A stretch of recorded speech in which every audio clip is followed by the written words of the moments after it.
ഈ കണ്ണൂർ ഇത്രയും വലിയ എയർപോർട്ട് വികസിക്കണമെങ്കിൽ പോയിന്റ് ഓഫ് കോൾ കൊടുത്താൽ മാത്രമേ വിദേശ വിമാന കമ്പനികൾ കണ്ണൂരിൽ ഓപ്പറേറ്റ് ചെയ്യാൻ തയ്യാറായിട്ട് വന്നിട്ടുണ്ട്.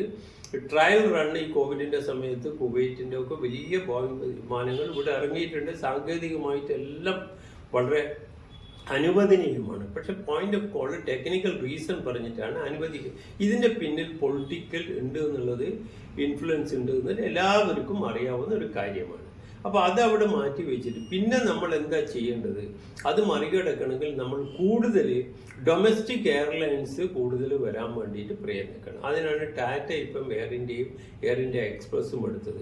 എന്നിട്ടൊരു ഹബ്ബായിട്ട് നമ്മളിപ്പോൾ ഈ പോയിന്റ് ഓഫ് കോൾ വന്നാൽ ഏറ്റവും കൂടുതൽ വിമാനങ്ങൾ ഓപ്പറേറ്റ് ചെയ്യുന്നത് ഗൾഫ് രാജ്യങ്ങളിലേക്കായിരിക്കും. പ്രവാസികൾ ഏറ്റവും കൂടുതലുള്ള അവിടുന്ന് കണക്ട് ചെയ്തിട്ട് യൂറോപ്പ്, അമേരിക്കയിലേക്ക് പോകാൻ പറ്റും. അപ്പോൾ അത് നടക്കുന്നില്ല എന്ന് പറഞ്ഞിട്ട് നമ്മൾ കണ്ണും ഇരിക്കുകയല്ല വേണ്ടത്. നമുക്കൊരു ചലനം സൃഷ്ടിക്കണമെങ്കിൽ നമുക്ക് വേണ്ടത് ഇപ്പോൾ ഇന്ത്യൻ നാഷണൽ കാരിയേഴ്സ് പ്രൊമോട്ട് ചെയ്യുന്നതാണ് ഗവൺമെൻറ്റിൻ്റെ ഒരു ഭാഷ്യം, സെൻട്രൽ ഗവൺമെൻറ്. അങ്ങനെയാണെങ്കിൽ നമ്മളതായിട്ടുള്ള എയർലൈൻസുകാർ ഇവിടുന്ന് മലേഷ്യ, സിംഗപ്പൂർ, ഇത്തരം ഹോങ്കോങ് ഇത് ഇവിടുന്ന് ഡയറക്റ്റ് പോയാൽ അത്രയും പാസഞ്ചേഴ്സിന് ഇവർക്ക് ഡയറക്റ്റ് കിട്ടില്ല എന്നത് നമുക്കറിയാവുന്നതാണ്. അപ്പോൾ ഒരു ഫ്ലൈറ്റ് നമ്മൾ അഭിപ്രായപ്പെട്ടത്, ഒരു ഫ്ലൈറ്റ് കണ്ണൂരിൽ നിന്ന് മലേഷ്യയിലേക്കാണെങ്കിൽ മലേഷ്യയിലേക്ക് പോകുമ്പോൾ ഏറ്റവും ഒരു സ്റ്റോപ്പ് ഓവർ ചെന്നൈയിലേക്ക് കൊടുക്കുക. അവിടുന്ന് ആൾക്കാരെ പാസഞ്ചേഴ്സിന് എടുക്കുക. എന്നിട്ട് മലേഷ്യയിൽ പോയാൽ അത് സക്സസ് ആവും. തിരിച്ച് മലേഷ്യയിൽ നിന്ന് ഒരുപാട് തമിഴ് ആളുകൾ ഉള്ള സ്ഥലമാണ്. തിരിച്ചു വരുമ്പം ചെന്നൈയിലും വന്നിട്ട് ആ ഫ്ലൈറ്റ് നേരെ കണ്ണൂരിലേക്ക് വരും. അപ്പം നമുക്ക് ഒരുപറ്റം ടൂറിസ്റ്റുകളെ നമുക്ക് ഇങ്ങോട്ടേക്ക് ആകർഷിക്കാൻ വേണ്ടി സാധിക്കും. വലിയൊരു ഇതില്ലാതെ ഡയറക്റ്റ് മലേഷ്യയിൽ പോയാൽ ഒരിക്കലും സക്സസ് ആവില്ല. നമ്മൾ യാഥാർത്ഥ്യം മനസ്സിലാക്കുക. അതേപോലെ കണ്ണൂരിൽ ബാംഗ്ലൂരിലേക്ക് പോയിട്ട് നമുക്ക് സിംഗപ്പൂരിലേക്ക് പോവുകയാണെങ്കിൽ ഫ്ലൈറ്റ് ഫുള്ളായിരിക്കും. തിരിച്ച് സിംഗപ്പൂരിൽ നിന്ന് വരിക. അങ്ങനെ ഒരു 3 ഡെസ്റ്റിനേഷൻ, ബാങ്കോക്ക് അത് വേറൊരു സ്ഥലത്തേക്ക് കൊടുക്കുക. ഇനി ബാങ്കോക്ക്, ഇനിയിപ്പോൾ ഹൈദരാബാദോ ഇവിടെ ഒന്ന് സ്റ്റഡി ചെയ്തിട്ട് ഒരു സ്റ്റോപ്പ് ഓവർ കൊടുത്തിട്ടായിരിക്കണം പോകേണ്ടത്. അപ്പം അത് ഇന്ത്യൻ കാരിയേഴ്സിന് കൊടുക്കുക. ഗവൺമെൻറ്റിൻ്റെ ആ തീരുമാനം മറികടക്കാനുള്ള ഒരു വഴിയാണ് ഇപ്പം ഞാൻ പറഞ്ഞത്. അതിനും ഞങ്ങൾ പരിശ്രമിച്ചിട്ടുണ്ട്. എയർ ഇന്ത്യൻ്റെ ഡയറക്ടർ ഒരാൾ കണ്ണൂർ നിവാസിയുണ്ട്, അദ്ദേഹത്തെ. പക്ഷെ അതൊന്നും വലിയ രീതിയിലുള്ള ഊന്നൽ കൊടുത്തിട്ട് യാഥാർത്ഥ്യമാക്കാൻ വേണ്ടി ഇത് സാധിച്ചിട്ടില്ല. കാരണം എന്താണെന്ന് വെച്ചാൽ എയർ ഇന്ത്യക്ക് ഇപ്പോൾ ഫ്ലൈറ്റ്സ് കുറവാകുന്നത് അവർ ഒരുപറ്റം പുതിയ വിമാനങ്ങൾക്ക് ഓർഡർ കൊടുത്തിട്ടുണ്ട്. അത് വന്നാൽ പരിഗണിക്കാമെന്ന് പറഞ്ഞിട്ട് അത് അവിടെ നിൽക്കട്ടെ. ഇനി മറ്റൊരു വശത്ത് ഞങ്ങളുടെ കണ്ണൂരിൻ്റെ ഡെവലപ്മെൻറ്റ് എന്ന് പറയുമ്പോൾ ഞാൻ എൻ്റെ ഒരു പവർ പോയിന്റ് പ്രസൻറ്റേഷൻ ദുബായിൽ ഒരുപറ്റം ഫസ്റ്റ് ഫ്ലൈറ്റിൽ വന്ന വലിയൊരു ഗ്രൂപ്പ് ദുബായിൽ സന്ദർശിച്ചിട്ട് അവിടെ ഒരു വലിയൊരു പ്രോഗ്രാം സംഘടിപ്പിച്ചിട്ടുണ്ടായിരുന്നു. അതിൽ മുൻ ഏവിയേഷൻ മന്ത്രി മിസ്റ്റർ ഇബ്രാഹിം പങ്കെടുത്തിട്ടുണ്ടായിരുന്നു. അവിടെ വെച്ചിട്ട് ഞാൻ എൻ്റെ ഒരു പവർ പോയിന്റ് പ്രസൻറ്റ് അതിൽ ഞാൻ പ്രത്യേകം പരിഗണിച്ച് ഇപ്പോഴും അതേ പറഞ്ഞു, ലോകത്ത് ഒരു പട്ടണവും അതായത് പോർട്ടിൽ കൂടിയല്ലാതെ വികസിച്ചിട്ടില്ല എന്നുള്ളത് യാഥാർത്ഥ്യമാണ്.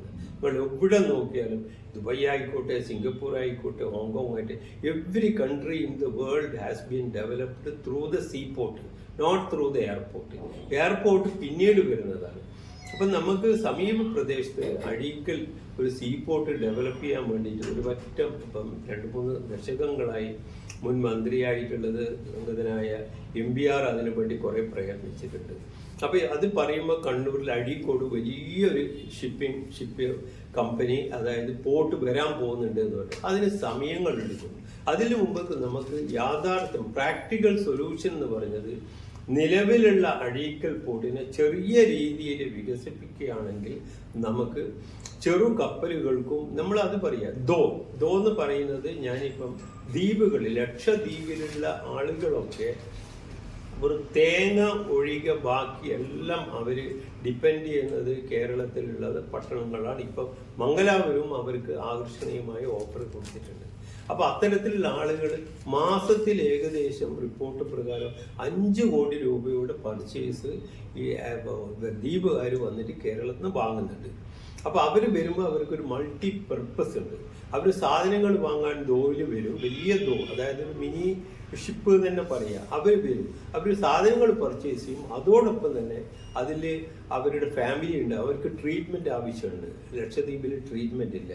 അപ്പോൾ അവർ നേരത്തെ വരുന്നത് കൊച്ചിയിൽ പോകാറുണ്ടായിരുന്നു, കൂടുതലും കോഴിക്കോട് വന്നാൽ അന്ന് വലിയ പ്രസിദ്ധമായ ഹോസ്പിറ്റലുണ്ട്, അവർക്കത് ട്രീറ്റ്മെൻറ്റിന് പോകാൻ പറ്റും, പർച്ചേസും നടക്കും, കുറച്ച് ഫാമിലി വന്നു കഴിഞ്ഞാൽ അവർക്ക് എൻ്റർടൈൻമെൻറ്റിനായിട്ട് പലതുമുണ്ട്. പിന്നെ അവർ മംഗലാപുരത്ത് പോകുന്നുണ്ട്. ഇന്ന് ഭാഗ്യവശാൽ ഇന്ന് കണ്ണൂരിൽ പ്രസിദ്ധമായ 3 എല്ലാ സൗകര്യങ്ങളും ഹോസ്പിറ്റലും ഇപ്പം നിലവിൽ വന്നിട്ടുണ്ട്. അപ്പോൾ അത്തരത്തിലുള്ള ആളുകളെ നമ്മൾ അട്രാക്ട് ചെയ്ത് ഒരു ടൂറിസം പ്രൊമോഷനൊക്കെ കൊടുത്തിട്ട് അവരെ കൊണ്ടുവന്നാൽ മൾട്ടിപർപ്പസ് ട്രീറ്റ്മെൻറ്റിന് വേണ്ടുന്ന ആളുകൾക്ക് ട്രീറ്റ്മെൻറ്റിന് എല്ലാ സൗകര്യങ്ങളും ഇന്ന് കണ്ണൂരിലുണ്ട്.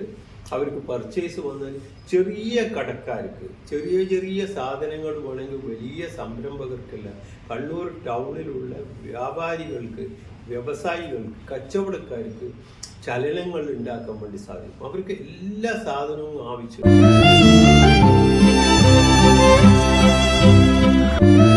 ഇനി മനസ്സ് നിറയെ ഇഷ്ടം നിറഞ്ഞോണം. ഫാമിലി വെഡിംഗ് സെന്ററിന്റെ ഓണാശംസകൾ.